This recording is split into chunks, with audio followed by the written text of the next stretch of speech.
Speaking of, where are you right now, Tom? Well, I'm in my office, which is one of my favorite places to be. So I have a real love for 18th century paneling and trim, British or American. And so recently I started up my own little studio and I found this office space and I happened to know the landlord and he was very kind to me and encouraged me to sort of upfit the office however I wanted. So I asked him if he was actually serious and he smiled at me and told me to give him a proposal. And so when I went through that process, I thought, I didn't want to be the limiting factor on this. So I just figured I would design the most outlandish thing I could possibly ever want in an office and just let him say no. And I submitted it to him and he said yes. So after a couple months of work, I designed this paneling and then built it myself. And I had some help from a couple other craftsmen and just general labor. But yeah, I built this space and it used to be Wow. just a sheetrock box. So show me what you got. I mean, if you don't mind. I mean, I know it's just from your computer camera, but I'd love Yeah. to see a little bit because Um,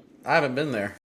Yeah, so I can't give you the full view, of course, but basically what this room was is it's a these are 40s building that got cut up into a bunch of different units. Where that fireplace mantle is of course not a real fireplace, but there was a flue behind it. And when I was designing the layout for this room, I knew that I really wanted to have a nice cornice, up there. But the windows were too tall, so I designed these arches to go in front of the window to give it some depth. And the design sort of fell in place. I spent a lot of time before I did this going to historic buildings around Charleston, measuring up Georgian and other 18th century paneled rooms, and eventually, put together this design out of sort of cobbled pieces of old buildings that I had been in.